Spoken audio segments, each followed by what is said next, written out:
Hello everyone, welcome to try study with Saina. अगर आपका लक्ष्य बीपीएससी एईडीयू एग्जाम्स में सफलता पाना है तो आज की क्लास आपके लिए बहुत महत्वपूर्ण होने वाली है। ठीक है, हम इस क्लास में सिर्फ पढ़ेंगे नहीं बल्कि एग्जाम्स में पूछे जाने वाले महत्वपूर्ण टॉपिक्स, प्रीवियस ईयर क्वेश्चन और स्मार्ट प्रिपरेशन स्ट्रेटेजी के साथ जो है हम तैयारी करेंगे। तो आप अपनी कॉपी और पेन तैयार रखें क्योंकि आज से आपके तैयारी जो है नई तरीके से शुरू होने वाली है। ठीक है, चलिए शुरू कर लेते हैं आज की क्लास।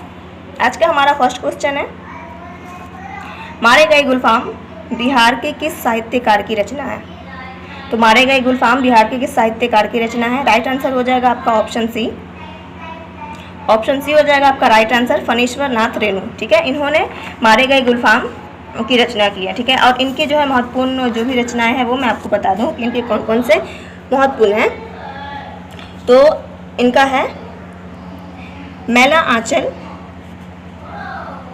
पढ़ती परिकथा, जुलूस, कितने चौराहे, पलटू बाबू, आदमी, आदमी रात्रि की क्या है महक इत्यादि। ये सारी जो है ना इनकी प्रमुख रचनाएं हैं। ठीक है, नेक्स्ट क्वेश्चन है, बिहार का पहला मेगा फूड पार्क कहाँ स्थापित जो है किया गया था? बिहार का पहला मेगा फूड पार्क कहाँ स्थापित किया गया था?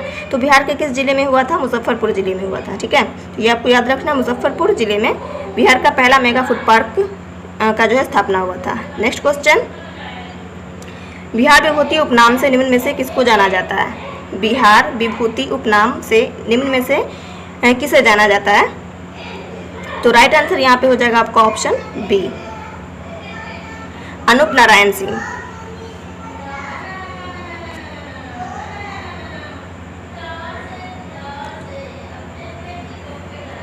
यहाँ पे थोड़ा सा जो है ना टाइपिंग मिस्टेक है, ये अनूप नहीं अनुग्रह नारायण सिंह है, ये अनुग्रह होना चाहिए। ठीक है, ये जो है ना अनुग्रह नारायण सिंह बिहार विभूति के उपनाम से इनको जाना जाता है। ठीक है, श्री कृष्ण जी को किस नाम से जाना जाता है? कौन सा उपनाम है इनका? तो श्री कृष्ण सिंह, इनको बिहार केसरी के नाम से जानते हैं। ठीक है, बिहार केसरी के नाम से जाना जाता है। सत्येंद्र नाथ को किस नाम से जाना जाता है? तो छोटे साहब के नाम से। आपको याद रखना, नोट डाउन कर लेना आप, इंपॉर्टेंट है। नेक्स्ट क्वेश्चन, एशियाई देश लेबनान की राजधानी कहाँ है? एशियाई देश जो लेबनान है उसकी राजधानी कहाँ है? तो राइट आंसर हो जाएगा यहाँ पे आपका ऑप्शन है बेरूत। ठीक है, लेबनान की राजधानी बेरूत है। हनोई कहाँ की राजधानी है? तो हनोई जो है ये है वियतनाम देश की राजधानी। ठीक है,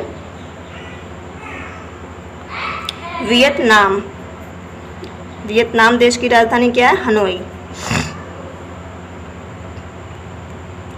नेक्स्ट है निकोसिया। निकोसिया कहाँ की राजधानी है? तो ये साइप्रस देश की राजधानी है। साइप्रस की राजधानी है निकोसिया। साना कहाँ की राजधानी है? साना जो है ये यमन देश की राजधानी है। यमन की राजधानी साना है। ठीक है, मालदीव कहाँ की राजधानी है? आपको पता है मालदीव कहाँ की राजधानी है? तो मालदीव है माले की राजधानी। माले की राजधानी है मालदीव। माले की राजधानी मालदीव। सीरिया कहाँ की राजधानी है? सीरिया दमिश्क की राजधानी है। तो ये इंपॉर्टेंट है, आप इसको नोट डाउन करते जाना क्योंकि यहाँ पे थोड़ा लिखना मुझे मुश्किल लगता है, तो मैं आपको बता देती हूँ, आप उसे नोट कर लिया करो। इसलिए मैं आपको बोलती हूँ कॉपी और पेन लेके आप बैठा कीजिए। नेक्स्ट क्वेश्चन, मराठों और अफगानिस्तान के शासक अहमद शाह दुर्रानी के बीच पानीपत की तीसरी लड़ाई किस वर्ष हुई थी? तो यहाँ देखिए एक चीज़ यहाँ क्लियर है कि ये पानीपत का जो तीसरा युद्ध हुआ था ये किन किन के बीच हुआ था? ठीक है, तो मराठा शासक कौन था उस टाइम? तो ये था ये थे मराठा शासक जो है वो बालाजी, पेशवा बाजीराव बालाजी थे। ठीक है, ये उस टाइम थे। और तो मराठा शासक ये थे, और अफगान के शासक जो कि यहाँ पहले ही नाम मेंशन है यहाँ पे, तो अहमद शाह दुर्रानी। ठीक है, इनके बीच जो है पानीपत का तीसरा युद्ध हुआ था। तो कब हुआ था? तो 14 जनवरी 1761। ठीक है, पानीपत का तीसरा युद्ध। इसमें विजय किसकी हुई थी? तो इसमें अहमद शाह दुर्रानी की विजय हुई थी। पानीपत का प्रथम और द्वितीय युद्ध के बारे में भी बात कर लें। पिछली क्लास में मैंने आपको बताया है, अगर आपने क्लास अटेंड किया होगा तो आपको पता होगा, और अदरवाइज आपको ये पहले से ही पता होना चाहिए। प्रथम युद्ध हुआ था 21 अप्रैल, नोट कर लेना आप, 21 अप्रैल 1526 में। 1526 में किसके बीच हुआ था? बाबर और इब्राहिम लोदी के बीच। तो इसमें विजय किसकी हुई थी? बाबर की विजय हुई थी पानीपत के प्रथम युद्ध में। द्वितीय युद्ध किनके बीच हुआ था? तो द्वितीय युद्ध जो है 5 नवंबर 1556 में द्वितीय युद्ध हुआ था। और ये किनके बीच हुआ था? तो अकबर और हेमचंद्र विक्रमादित्य, जिसे हम हेमू के नाम से जानते हैं, तो उनके इन दोनों के बीच हुआ। और इसमें विजय किसकी हुई? तो इसमें विजय जो है अकबर की हुई थी।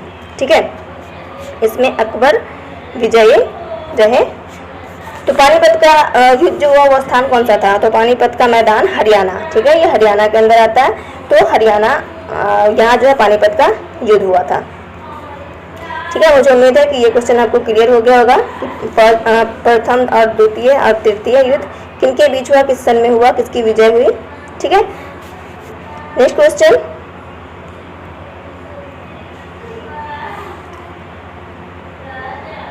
जापान संयुक्त राष्ट्र का सदस्य देश कब बना? जापान जो है संयुक्त राष्ट्र का सदस्य देश कब बना?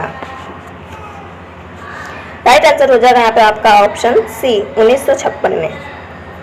1956 में जापान जो है संयुक्त राष्ट्र का सदस्य देश बना। तो संयुक्त राष्ट्र की स्थापना कब हुई थी? 24 अक्टूबर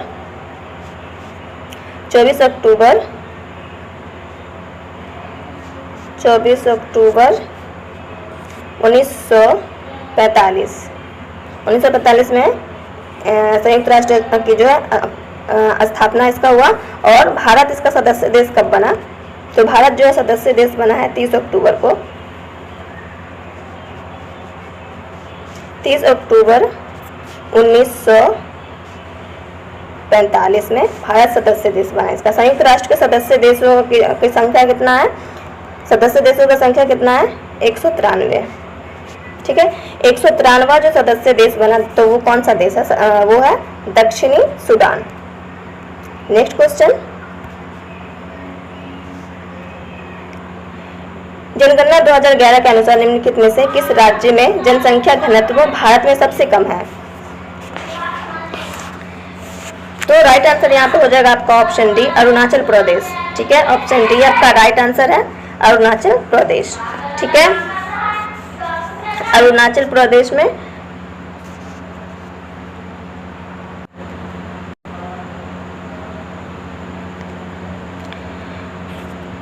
राइट आंसर है आपका ऑप्शन डी, है ना।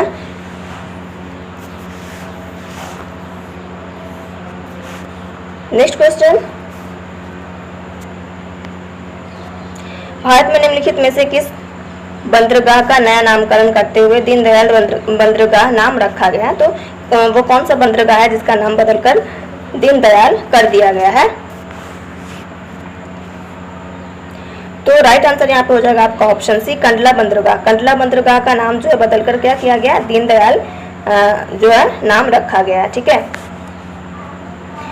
कंडला बंदरगाह कैसा बंदरगाह है? ये एक जोड़ीय बंदरगाह है। ठीक है, कंडला बंदरगाह को जो है मुक्त व्यापार क्षेत्र घोषित किया गया है। कंडला बंदरगाह कहाँ है? गुजरात में जो है कच्छ की खाड़ी में स्थित है। तो ये आपको याद रखना है, ये इम्पोर्टेंट है।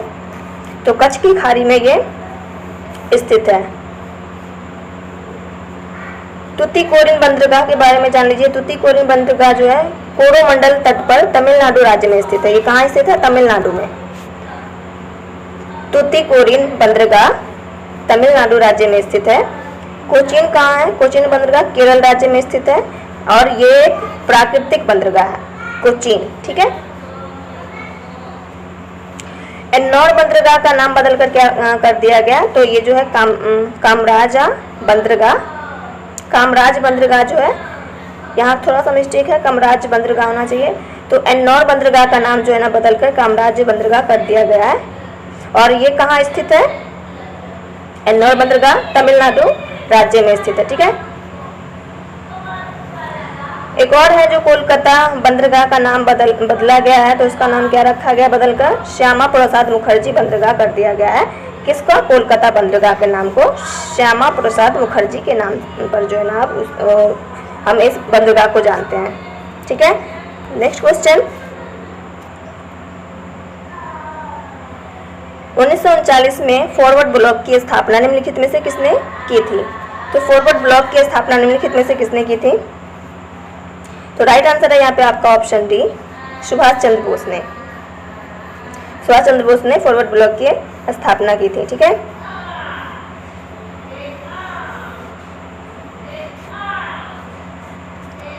नेक्स्ट क्वेश्चन,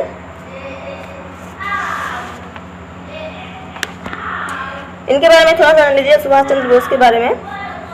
इनका जो है जन्म कब हुआ था? तो 23 जनवरी 1897, ठीक है।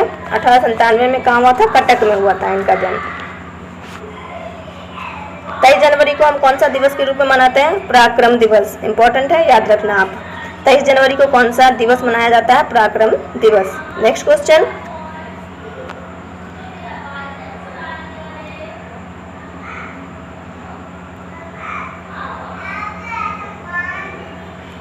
है निम्नलिखित में से कौन सा अनुच्छेद संपत्ति के अधिकार से संबंधित है? तो इनमें से वो कौन सा अनुच्छेद है जो संपत्ति के अधिकार से संबंधित है? राइट आंसर हो जाएगा आपका ऑप्शन डी, अनुच्छेद 300A। संपत्ति का अधिकार जो 44वां संविधान संशोधन अधिनियम 1978 के दौरान जो मौलिक अधिकार के भाग 3 से निकाल कर क्या किया गया था? इसको भाग 12 में विधिक अधिकार में परिवर्तित करके अनुच्छेद 300A में जो है 301 के अंतर्गत इसको क्या किया? स्थापित किया गया, ठीक है।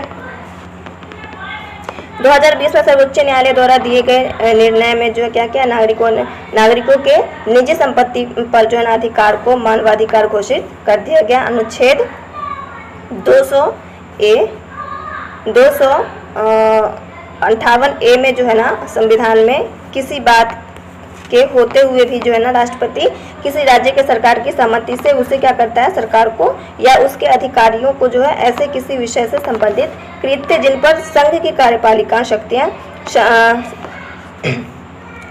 सतत या फिर बिना शर्त सौंपे जा सकेंगे, ठीक है। तो ये है। और अनुच्छेद 292 की बात करें तो केंद्र सरकार द्वारा जो है ऋण लेने से संबंधित है ये, जबकि 393 क्या है? राज्य द्वारा ऋण लेने के लिए जो है संबंधित है। अनुच्छेद 322 की बात कर लें तो ये क्या है? लोक सेवा आयोग के व्यय का ब्यौरा है ये, ठीक है। नेक्स्ट क्वेश्चन, मिश्रित कृषि की मुख्य विशेषता क्या है? मिश्रित कृषि की मुख्य विशेषता क्या है? तो राइट आंसर यहाँ पे हो जाएगा आपका ऑप्शन सी, पशुओं का पालन और फसलों की खेती एक साथ करना, ठीक है। यह है मिश्रित कृषि की विशेषता, यानी कि पशुओं का पालन और फसलों की खेती दोनों जो है ना एक साथ करना, ये होता है मिश्रित कृषि, ठीक है। नेक्स्ट क्वेश्चन, कौन सा देश ओपीईसी का सदस्य देश नहीं है? कौन सा देश है जो ओपीईसी का सदस्य देश नहीं है? तो राइट आंसर यहाँ पे हो जाएगा आपका ऑप्शन ए, केन्या। केन्या जो ओपीईसी का सदस्य देश नहीं है। इसके ऊपर ना मैं आपको एक वीडियो कहूँगी कि मैंने इसे बहुत ही अच्छा बनाया हुआ है इस क्लास को, तो इस क्लास को भी आप ज़रूर देख लेना। पूरा ओपीईसी का जो है ना डिटेल में है, तो वो आपको समझ में आ जाएगा कि ओपीईसी का काम क्या है, ये किस तरीके से काम करता है, इसकी फुल फॉर्म क्या है। तो फुल फॉर्म मैं आपको अभी भी बता दूं और उस वीडियो में आप देंगे पूरी डिटेल में, बहुत ही ईजी वे में आपको समझ में आएगा वो, तो ये इंपॉर्टेंट है, आप उसको देख लेना। ओपीईसी का फुल फॉर्म क्या है? Organisation of the petroleum exporting countries. तो ये जो है ना क्या है, ये सारी कंट्रीज क्या करते हैं? एक्सपोर्ट क्या करते हैं? पेट्रोल, ठीक है। तो इस बारे में मैंने आपको बताया हुआ है, जो कि पहले कितना था ये देश, ये 13 देश का एक सदस्य देश था और अब जो है ना ये 12 देश का हो गया है गठन सदस्य देश। ठीक है, नेक्स्ट क्वेश्चन, निम्नलिखित में से कौन सा कथन गलत है? तो क्या है, जम्मू और कश्मीर में केसर की खेती की जाती है। वी कुरियन भारत में श्वेत क्रांति के जनक है। मध्य प्रदेश भारत का सर्वाधिक तांबा उत्पादक राज्य है। रेड क्लिफ लाइन भारत और चीन के बीच की सीमा रेखा है। ठीक है, तो ये तीनों जो है क्या है, ये तीनों सही है और ये गलत है। ऑप्शन डी जो है क्या है, गलत है। रेड क्लिफ लाइन भारत और पाकिस्तान के बीच की सीमा रेखा है, ना कि चीन की। ठीक है, नेक्स्ट क्वेश्चन, निम्नलिखित में से कौन से कर केंद्र सरकार द्वारा संग्रहित नहीं किए जाते हैं? तो ये कौन सा है? राइट आंसर हो जाएगा आपका ऑप्शन डी, वृत्ति कर और स्टंप शुल्क। नेक्स्ट क्वेश्चन,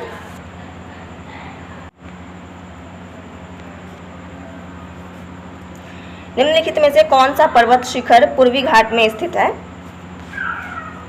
कौन सा पर्वत शिखर पूर्वी घाट में स्थित है? तो राइट आंसर यहाँ पे हो जाएगा आपका ऑप्शन सी, महेंद्रगिरी। ठीक है, महेंद्रगिरी। पूर्वी घाट में स्थित महेंद्रगिरी जो है दूसरी सबसे सर्वोच्च शिखर है। ठीक है, आपको याद रखना है। नेक्स्ट क्वेश्चन, भारत के संविधान के निम्नलिखित में से किस अनुच्छेद में संसद के दोनों सदनों की संयुक्त बैठक का प्रावधान किया गया है? राइट आंसर यहाँ पे हो जाएगा आपका ऑप्शन ए, अनुच्छेद 108।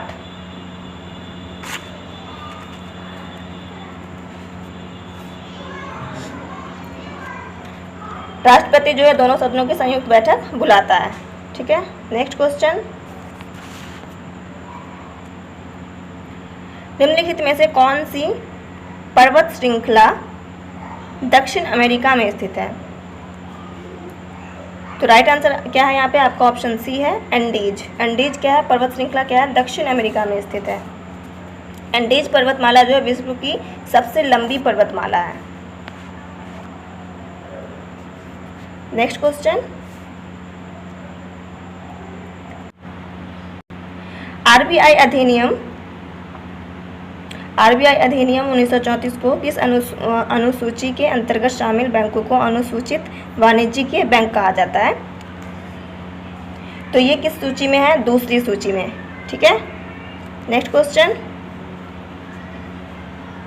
निम्नलिखित में से किस क्रिकेटर को राजीव गांधी खेल रत्न पुरस्कार कभी प्राप्त नहीं हुआ था? तो इनमें से वो कौन से क्रिकेटर हैं जिनको जो है राजीव गांधी खेल पुरस्कार प्राप्त नहीं हुआ? तो राइट आंसर यहाँ पे हो जाएगा आपका ऑप्शन सी, तो sorry option D. Option D जो है शिखर धवन, इनको जो है ना राजीव गांधी खेल रत्न पुरस्कार जो है नहीं मिला। किन किन को मिला है तो ये अब जान लीजिए, सचिन तेंदुलकर को मिला हुआ है, इनको मिला हुआ है, विराट कोहली है इनको मिला हुआ है, महेंद्र सिंह धोनी इनको मिला हुआ है। तो इनमें से जो है ना इनको नहीं मिला, किनको? शिखर धवन को। Next question,